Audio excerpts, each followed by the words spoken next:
Liberation Group wearing anything resembling a military uniform. Waliriza General Muhoozi Kainerugaba gwe mwaka gwa byabufuzi hakuna mchezo kati katandika butandisi bino ebiragiro tebivudde eri Museveni basebuni banyabo bino tebivudde eri saba polisi wa Uganda bino eri bivudde eri omuduumizi w'amagye ag'eggwanga lya Uganda. Lwekyo abiwulira ngaawo simanya kakati ate simanya Ochola alagidde okukwata ne muzalawa wuliriza twagenda ngokuwulira nti ate akati Muzeeyi Sabiti alagidde bakwate buli yenna ne muzalawa mwazalawa nga mugamba yani oyo agamba kani akakoogedde ne muzalawa this time ya muduumizi w'amagye jeshi la ulinzi la wananchi wa Uganda libayita Uganda People's Defense Forces. Muhoozi Kainerugaba ndagidde ebitongole byonna ebikuuma ddembe okukwata buli omu mu nkola yaweerira weefiira weeba omusangidde wonna arrest on the spot.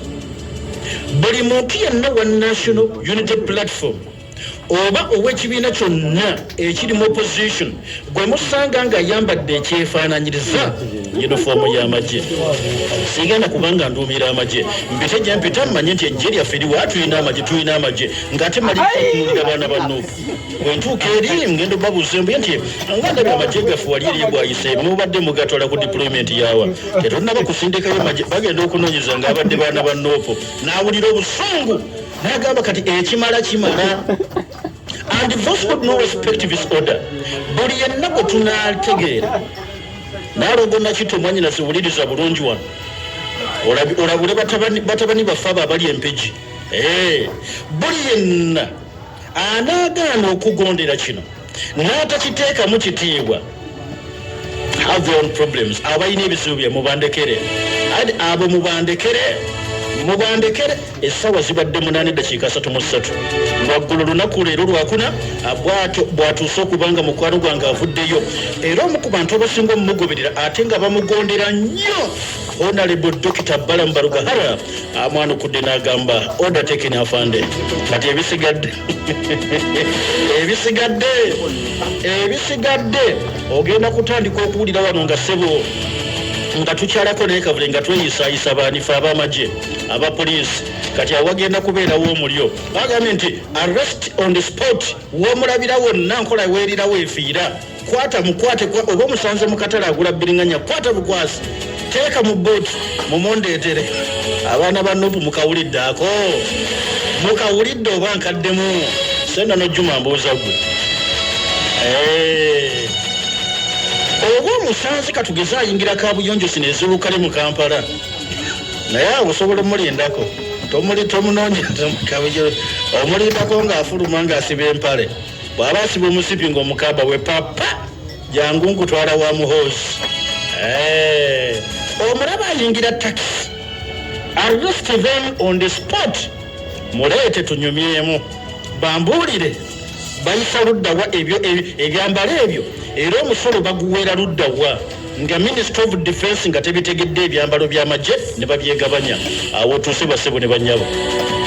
oyigo bayita General Muhoozi Kainerugaba agambye laavu kati egenda kukendeera tetugenda kukkiriza abantu kubanga bazanyira ku ggye ly'eggwanga naye jjukira nkugambye bino agenda okubyogera ebitandise okubanga bikankanya emmeme y'abaana ba National Unity Platform olwedde ng'abaana bano babadde masanyo nga bagamba kyekyo Mr. President otuggyeko ekikuna anti ebyabadde ebuddu Masaka obijjukira naawe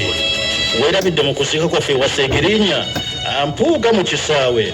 mwami Kyagulanyi mu luggya kati twamaliriza nga mwami Kyagulanyi yenyigiriza mu luggya n'abantu bate nga bangi kati mpuuga n'abantu babatono kyokka nga beegazanyiza mu kisaawe ne tugamba nedda tetusobola kubeera n'amakanga galimu abasajja babiri abasajja abakulu tekisoboka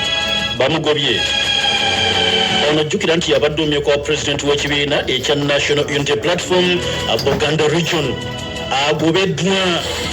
kale sijja kukiyita nnyo nti nno bamugobye naye ekifo kye bakitaddemu Muhammad Muwanga Kivumbi omusajja w'e Butambala kati yali mu kifo ekyo era ono bamukubidde emizira mukwano gwange egitagambika. Abaana abanupu nga webategeera ne batandika okubanga boogerawo agagambo gabadde ganjinji kyekyo oyo naye nga jjukira ne muwango ne mabega keeri babadde bamutwala talinnya era nga osanga abaana abanupu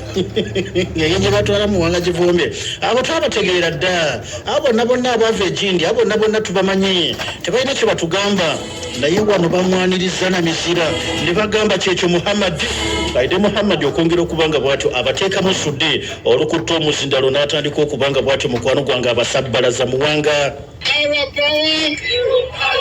njagala mwogere nnyo mwali olyawulire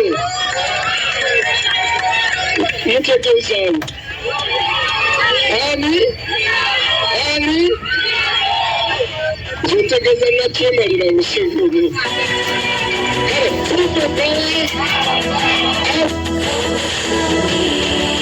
awo wonna tuli kavule era nnaku za mwezi 16 January 2025 lwekiteekeddwa mu butongole nga owekitiibwa Mathias Mpuuga takyali mumyuka wa pulezidenti wa kibiina kya NUP mu ttundutundu erya Buganda.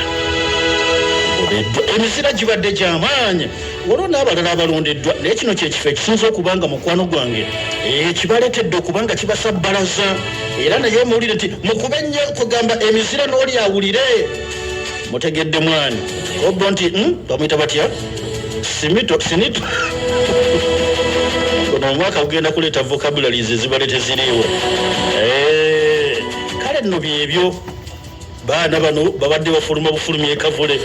gye gabasanze nti kati buli ayambadde ekyambalo kino tandika okubanga bwotyo otambula omaga obusajja bugenda tandika obbayoola General Muhoozi Kayine Rugaba bwatyo bwatuuse okubanga mukwano gwange ate